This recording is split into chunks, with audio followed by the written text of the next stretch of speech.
Oh, no, this was being very confiding.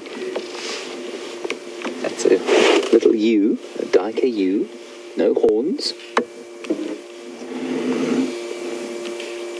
That's wonderful.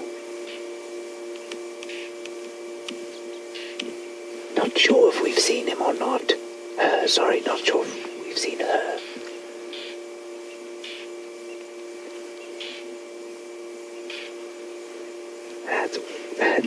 That's one of the best Dyker sightings I've ever had. It's called a common Dyker. Or grey Dyker, but they're not very grey up here. They tend to be grey in the Cape, but much browner up here.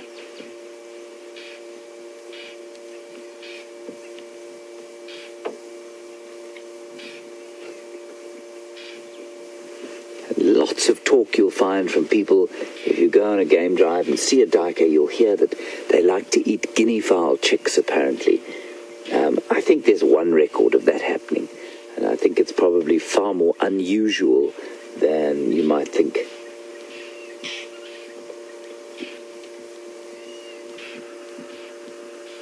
That's a lovely Dyker sighting. Pam, sorry to interrupt my answering of your wildebeest question or comment. Look how beautifully he's camouflaged. Pam, wildebeest, oh, Andrew, there's a lovely drongo on the road there. And just up, you got him there. Pam, while we look at this drongo, I've been in the Sabi Sands on and off for the last 6 or 7 years, and you find that, and so I've only been here for 2 weeks, but I do know that throughout the Sabi Sands, there are no large herds of wildebeest. So you might find 10 or 12 here and there, maybe up to 20, but seldom more than that. And that's because they struggle to survive in areas that was quite thick woodland, first of all, and secondly, they are migratory and they are not water dependent. So, because there's so much water, hold on, Andrew. Oh, we got him. Because there's so much water, they will struggle to survive in an area like this. So, in areas where there isn't so much water, they will follow the rain and follow the grazing like they do in East Africa and Tanzania and Kenya. But here, not so much anymore. Right, on we go. Great Dyker sighting there. Dyker means diver, I think, in Dutch. Maybe those of you watching in the Netherlands can tell me if I'm correct. In Afrikaans it's called a duiker, which I think does mean diver, and it's because they leap through the bushes. Andrew's laughing at me. He doesn't like my Afrikaans pronunciation. I'll have to drive him under a large thorn tree shortly. On the road. Thrush.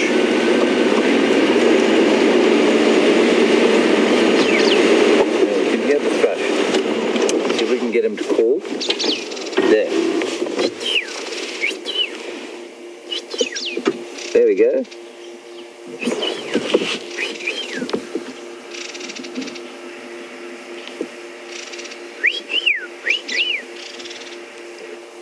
There he goes. Well done, Andrew. Now I must tell you that the light that you're seeing on the screen there is being amplified by the camera. So for Andrew to have found that is exceptional. I can't even see him with the naked eye. They're all around here calling.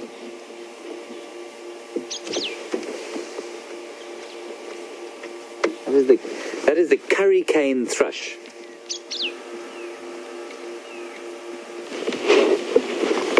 Hurricane thrush. Beautiful. There's another one calling just behind us.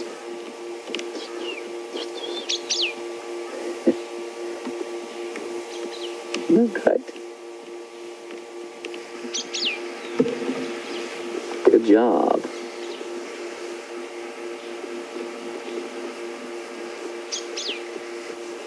Okay, while the hurricane thrush disappears off to go and find an insect or two to eat, delicious as that sounds, we're going to head across to Scott, who's got a steenbok, which you can compare with the duiker that we just saw. See you just now.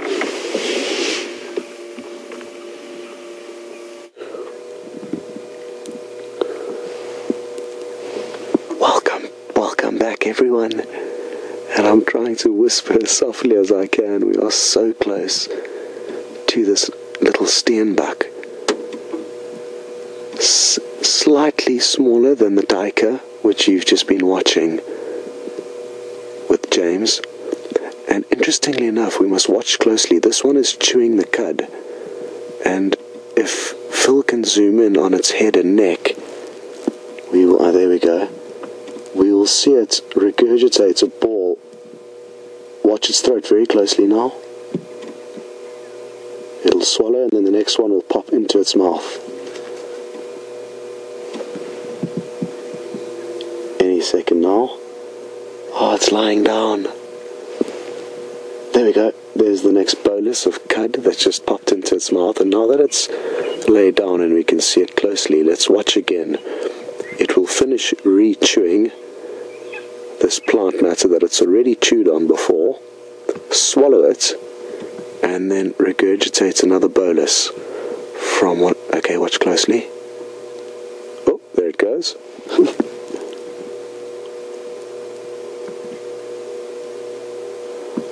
They are such pretty little antelope. They probably only weigh about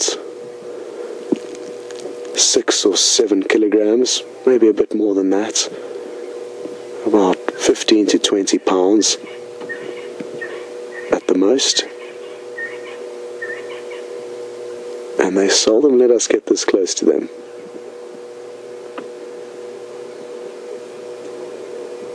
She really is going for it. And you can see her ears twitching from side to side. It's a very still evening, so she'll be relaxed. If it was to be windy, she'd be a lot more cautious of any rustle that she heard, as it could well be not just the wind blowing, but possibly a predator approaching.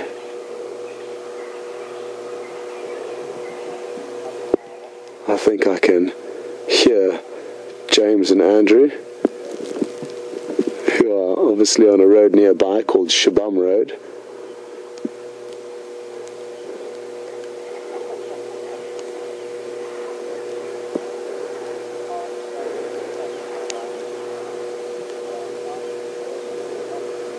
And he's moving through a good area. There's a chance that a male leopard could pop out on any one of those roads. There were another set of tracks heading in that direction earlier this morning.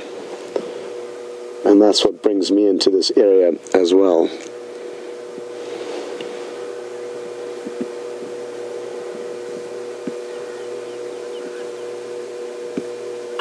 You can actually see the bolus of cud travelling up her throat every time she's finished chewing one mouthful. And how privileged are we to be allowed by the animals here on Djuma to get such an insight into their lives and have such great sightings of them. You can see me huddled up here whispering into the mic, and how awesome, she's just right behind us over there. And I hope you all enjoyed that. We are going to continue though and leave her to chew the cud and see if we can go find something else. I hope she doesn't get a fright as we drive off. No, don't go anywhere. You just lie back down, get comfortable. We're just going to creep off. No, don't go too far. Okay, well,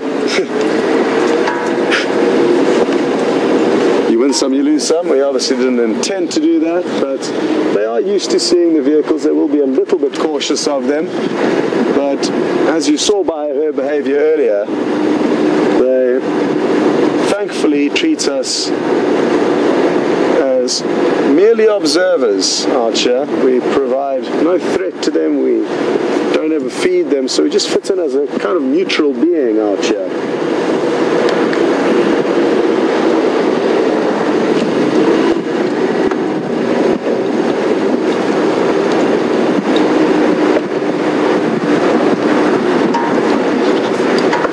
Okay, well, good evening, Kay and thanks for sending your question through. A little bit earlier on I was chatting about how happy I am to be a part of the WildEarth Safari Live team, and Kay would like to know how long was the hiring process. And it's a good question. It's quite an interesting story actually, Kay. I was down in Cape Town on holiday for a friend's wedding, a friend of mine who I actually trained with at the beginning of my guiding career, and his name's Marlon Dutoy. Actually certainly worth following on Instagram.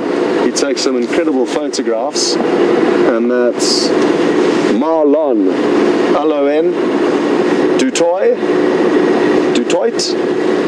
and check him out. He's a great friend of mine. Anyway, I was down in Cape Town for this wedding, and it was actually the same time that I met Nikki, who's now in the final control room. And I heard about the job through a friend of mine, and Graham, the big boss here at WildEarth, the founder of the company, was in touch with me and told me to just get a friend of mine to take a short cell phone video of me talking to the camera, telling a story.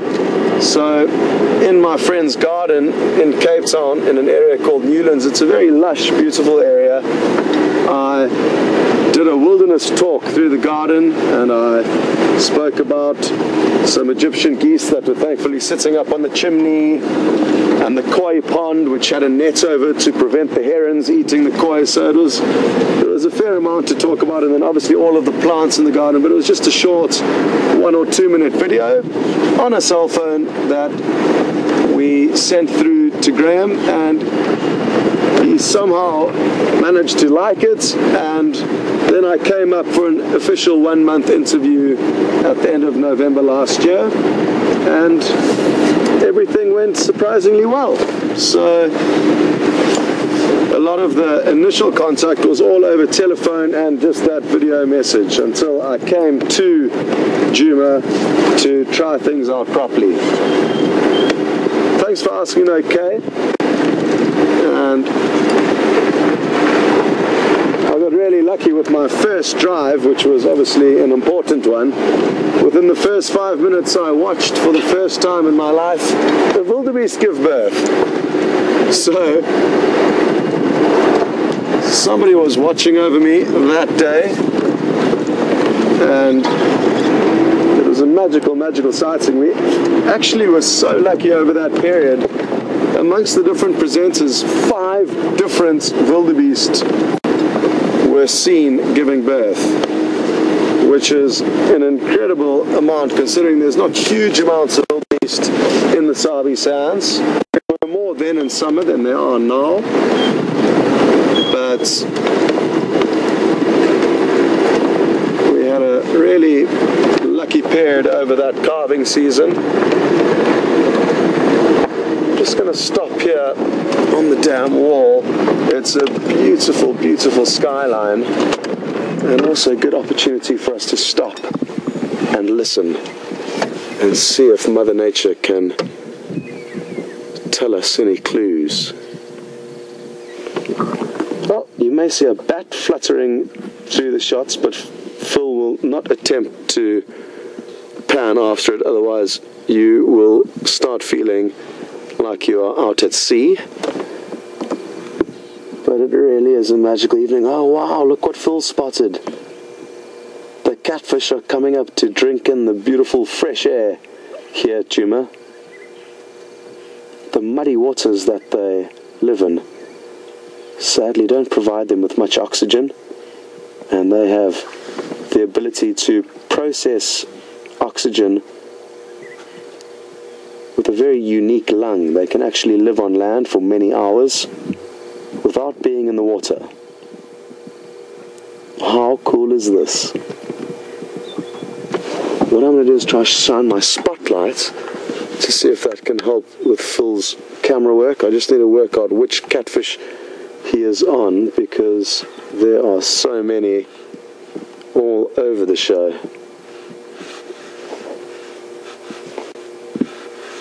Ah, there we go. This may complicate things a little bit for Phil, but we will adjust the settings slowly. Phil, is there anything you'd like me to do, or? Just not directly at the fish. Okay. Off it if you can. Cool. Where have they all gone? There's one in front of us here at the bottom. Oh, there we go.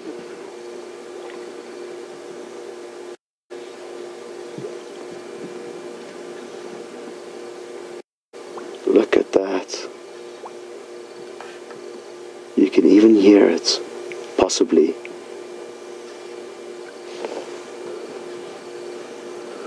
That one disappeared. There he goes up again.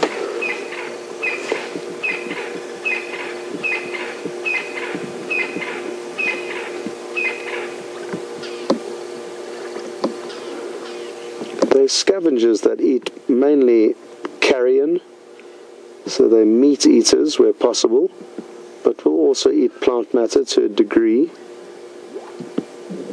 Actually a very tasty fish, but not when they live in muddy waters like this. In the fresh waters of Lake Tanganyika, they are incredibly tasty. Ooh. Well, they all appear to get a fright, and a surge of ripples went out. You may have heard that possibly as well. Well spotted though, Phil, and it's not the first time we've seen the catfish here at the Treehouse Waterhole, drinking in the fresh air. What a beautiful evening it is, and I'm so happy to have you all along with us, seeing some incredible scenery, and as always some unique animal behavior and stuff that you only see if you spend hours out here, day in and day out, searching for whatever it is that... Oh, that bat nearly flew into the camera. Oh, keep quiet.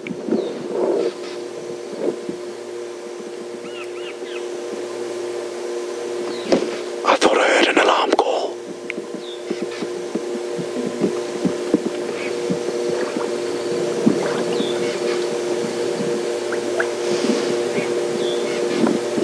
It was one short, sharp bark of what I thought could be a kudu or an inyala. Or maybe it was just my imagination.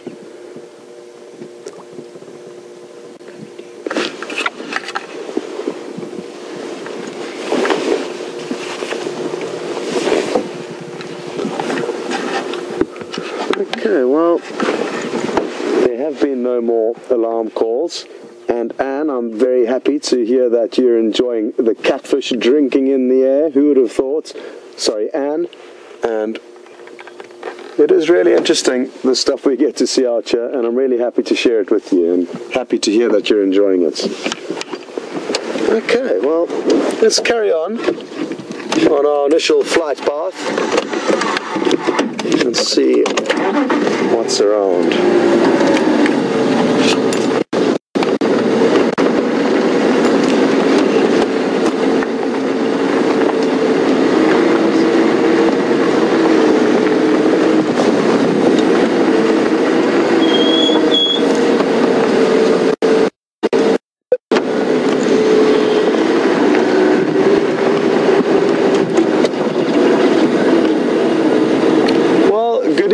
To another Scots, and thanks very much for sending your question through, and I'm very happy to hear that you're excited about the bushwalks. They really are a lot of fun and add a whole new dynamic and dimension to the Safari Live experience.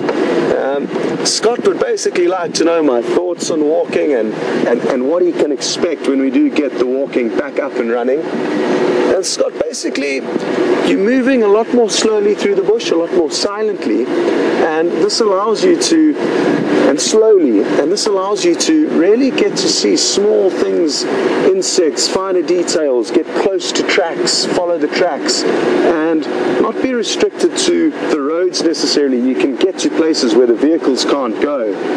So those are some of the things to look forward to. There's a lot of excitement on foot and a lot of danger on foot. We're very safe when we're in the vehicles, and the chances of something going wrong or an animal attacking you when you're in a vehicle is very low. And that's for a couple of reasons, but the major ones are the fact that we're a very big unit.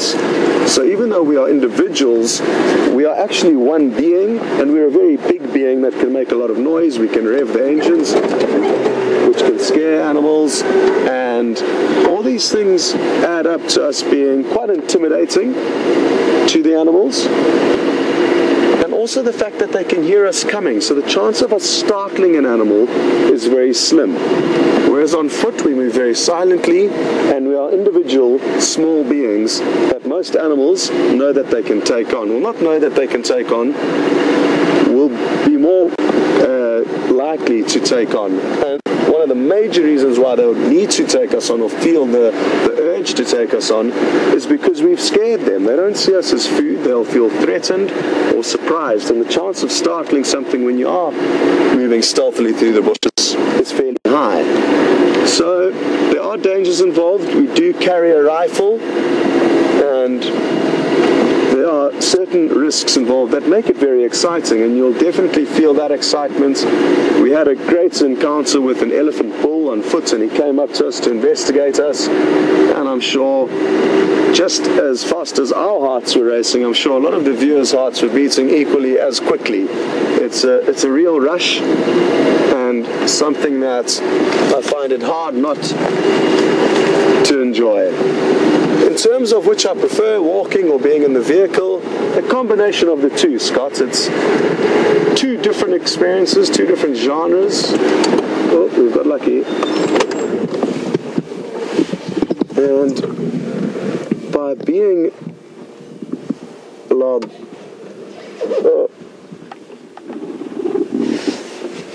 it was an owl, but it has flown off quite a long way. I think Phil may have got it. Did you get a few glimpses of it above the tree line there, possibly? Just got flying off. Well done, Phil. Well, Phil did manage to get a few glimpses of it. I stopped on a very awkward bank, which meant Phil had to level off the camera. Apologies for that. Anyway, it was sitting up in that dead tree over there, and it was a Verreaux's eagle owl, a very large owl, that we were actually lucky enough to see catch a small rodent a few evenings ago. But back to Scott, and just to finish off, there's certain pros and cons to being in a vehicle and certain pros and cons to being on foot, and that's why it's a perfect combination to incorporate the inputs to the Safari Live as a walking unit, because it really does add a new twist and dynamic to the experience.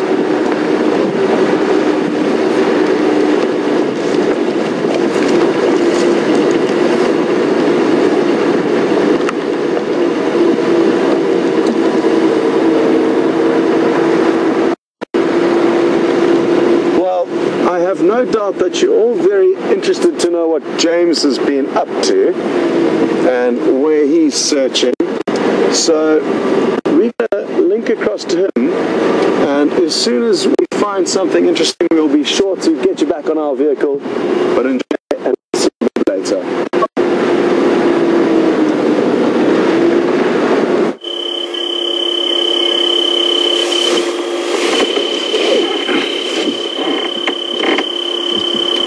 Welcome back, everyone, to Jiga. We are here in a field of giant yellow thatching grass, or Hypothelia dissoluta, and it's one of my favorite grasses because it stands tall like this in the winter time, and it just smells so very special. It carries the dust in it, and so it carries a very nice sweet scent. We're going to keep moving slowly. We haven't found much evidence of anything, I'm afraid. We did see a nightjar, but it flew off before we could show it to you. It was extremely inconsiderate of it. And no tracks of any leopards at this stage. But it's a beautiful evening, totally crystal clear.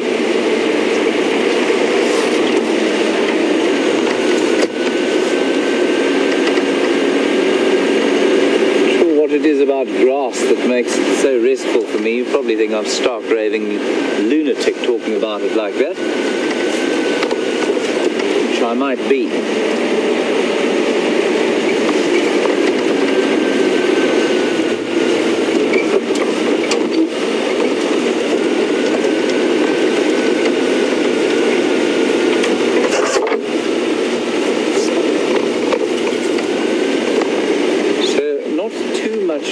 Left for us to find you this leopard. This leopard, I say as though we're actually tracking one. But both Andrew and I didn't feel that sort of vibe this afternoon. It's been a very calm, collected and gentle drive, especially after those elephants. We've also seen some zebras recently, but we won't shine on them at night. It's very important that we don't shine a light like this in people's eyes or in animals' eyes, because it'll affect their ability to see predators.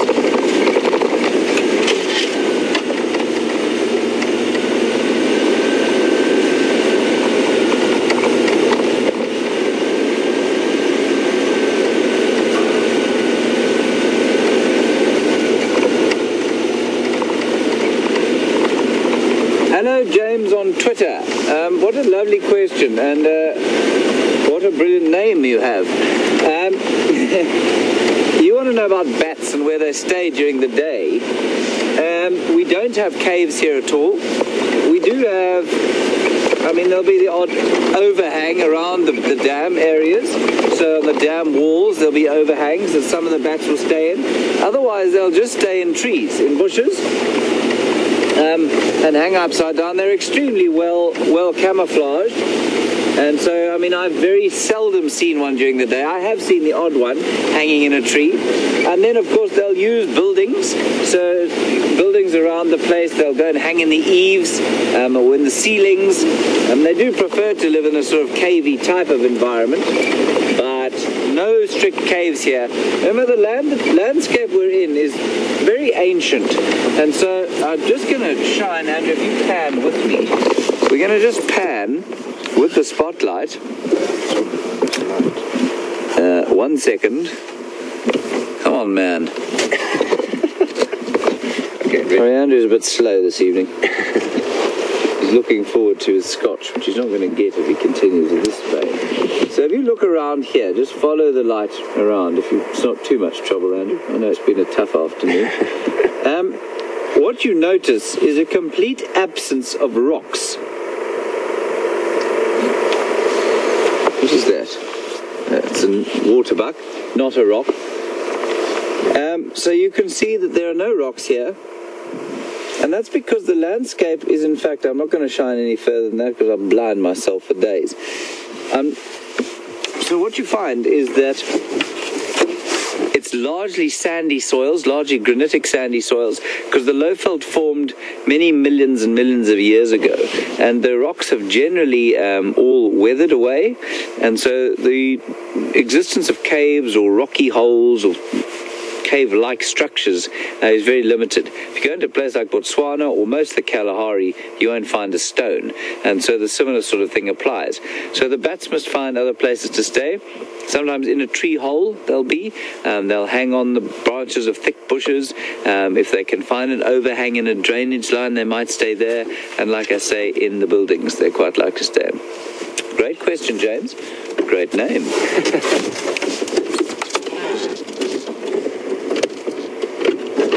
On we go.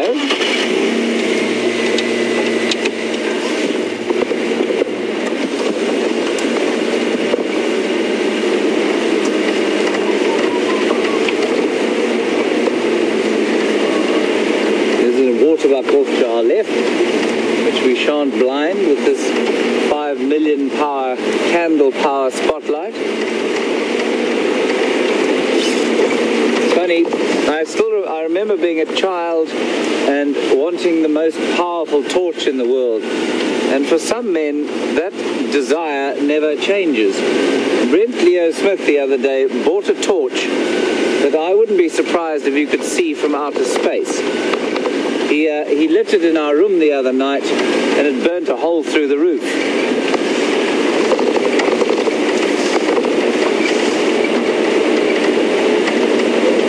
think it's been banned in some countries, it's so bright.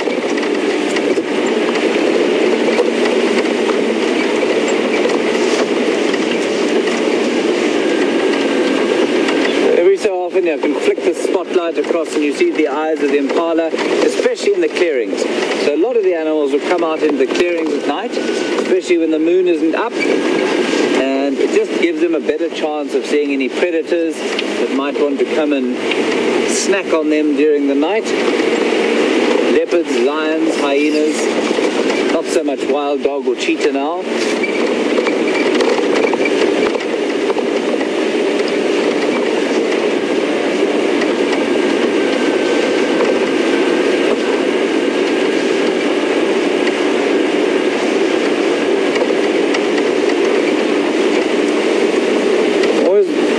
That we'll see an owl too, because I love owls very much. Lots of different kinds here. My favorite is the white-faced Scops owl. And the white-faced Scops owl is a sort of medium-sized owl, and he makes a beautiful call. It goes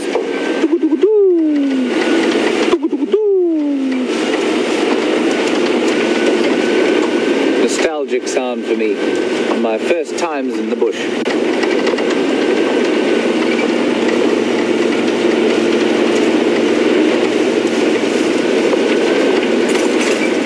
Sorry about that, Andrew. Nothing happening owl-wise at the moment.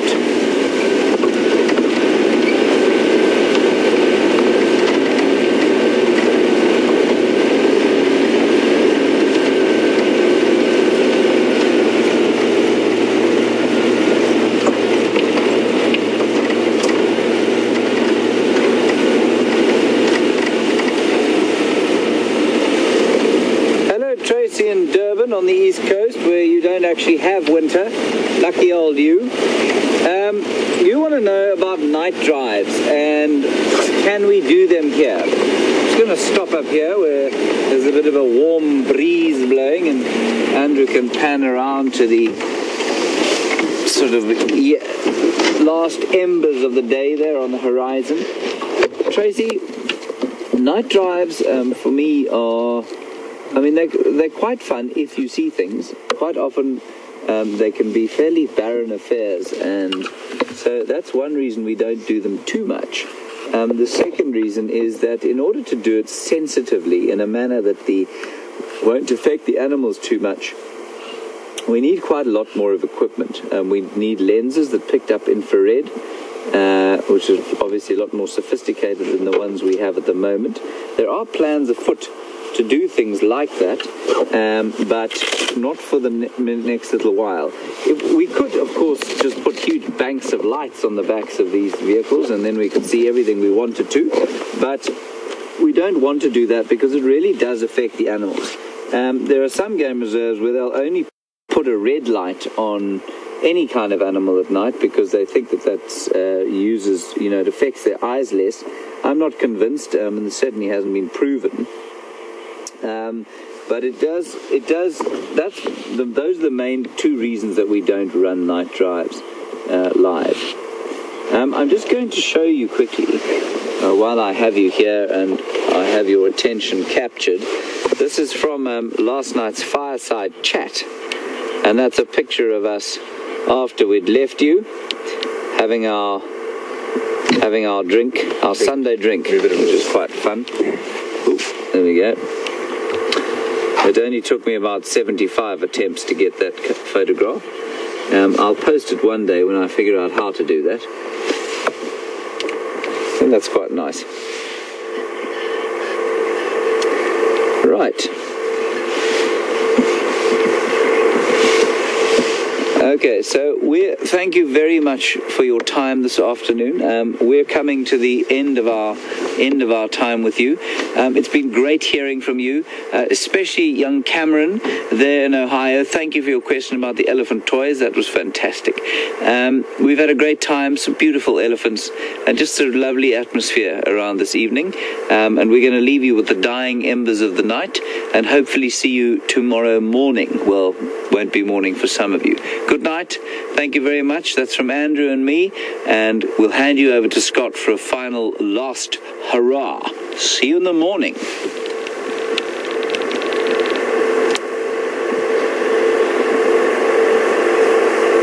Welcome back, everyone, and it is getting bitterly cold. Must be honest, I'm quite happy that we are heading slowly back to camp to go sit around the warm campfire that Manuel